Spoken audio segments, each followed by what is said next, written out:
बिहार की राजनीति में चाणक्य के तौर पर पहचान रखने वाले, बिहार एनडीए गठबंधन में बड़े भाई की भूमिका में गिने जाने वाले, कई मौकों पर अपने सरप्राइजिंग फैसलों से चौंका कर रख देने वाले और इन दिनों अपने ही गठबंधन सहयोगी बीजेपी को लेकर आंखें तरेरने वाले सुशासन बाबू नीतीश कुमार इन दिनों सियासी चर्चाओं में छाए हुए हैं। वैसे इन सब के अलावा भी इनकी एक पहचान है। दरअसल ये अपने यू टर्न्स के लिए भी खूब जाने जाते हैं। ये बिहार की राजनीति के वो माहिर खिलाड़ी और राजनीतिक पुरोधा हैं जो साल 2005 से ही बिहार वासियों के फेवरेट सीएम बने हुए हैं।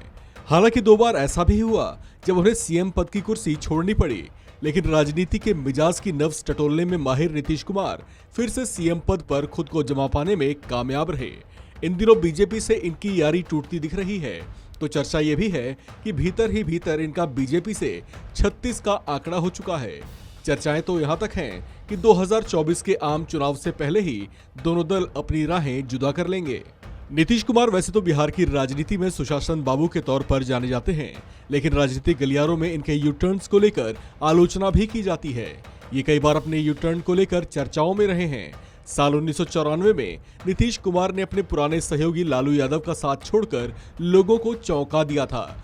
जनता दल से किनारा करते हुए नीतीश ने जॉर्ज फर्नांडिस के साथ मिलकर समता पार्टी का गठन किया था और 1995 के बिहार विधानसभा चुनाव में लालू के विरोध में उतरे, लेकिन चुनाव में बुरी तरह से उनकी हार हुई। इस हार के बाद वो किसी सहारे की तलाश में थे।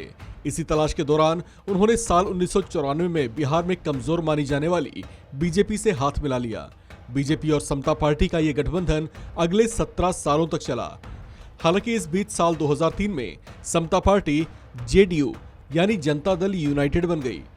जेडीयू ने बीजेपी का दामन थामे रखा और साल 2005 के विधानसभा चुनाव में शानदार जीत भी दर्ज की। इसके बाद साल 2013 तक दोनों ने साथ में सरकार चलाई। साल 2013 में बीजेपी ने लोकसभा चुनाव 2014 के लिए जब नरेंद्र मोदी को पीएम पद का उम्मीदवार घोषित कर दिया, तो नीतीश कुमार को यह रास नहीं आया और उन्होंने बीजेपी से 17 साल पुराना गठबंधन तोड़ दिया। दरअसल नरेंद्र मोदी से नीतीश कुमार के वैचारिक मतभेद पुराने रहे हैं। उस दौरान आरजेडी के सहयोग से सरकार चला रहे नीतीश कुमार ने लोकसभा चुनाव में करारी हार के बाद मुख्यमंत्री पद से इस्तीफा दे दिया था और कुर्सी अपनी सरकार के मंत्री और दलित नेता जीतन राम मांझी को सौंप दी थी। वे खुद बिहार विधानसभा चुनाव 2015 की तैयारी में जुट गए थे। लोकसभा चुनाव 2014 में बीजेपी से पटखनी खा चुके नीतीश कुमार ने साल 2015 में पुराने सहयोगी लालू यादव और कांग्रेस के साथ महागठबंधन बनाकर विधानसभा चुनाव लड़ा। इस चुनाव में आरजेडी जेडीयू से अधिक सीट लेकर आई।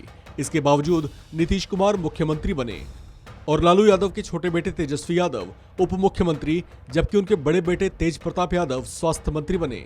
20 महीने तक 2 पुराने साथियों की सरकार ठीक से चलती रही, लेकिन साल 2017 में दोनों पार्टियों में खटपट हुई।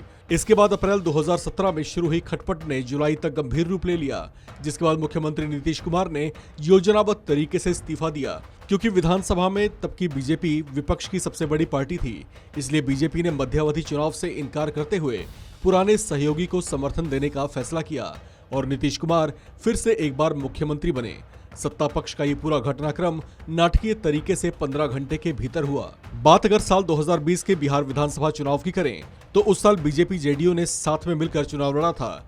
बीजेपी ने उस चुनाव में हालांकि जेडीयू से ज्यादा सीटें हासिल की थी, लेकिन इसके बावजूद सीएम नीतीश कुमार बने। उन्होंने 7वीं बार सीएम पद की शपथ ली थी। हालांकि अब दोनों दलों के बीच संबंधों में खटास आ चुकी है और कहा जा रहा है कि जल्दी ही दोनों अपनी राहें जुदा कर लेंगे। इस खबर में फिलहाल इतना ही। बाकी अपडेट्स के लिए बने रहिए वन इंडिया हिंदी के साथ।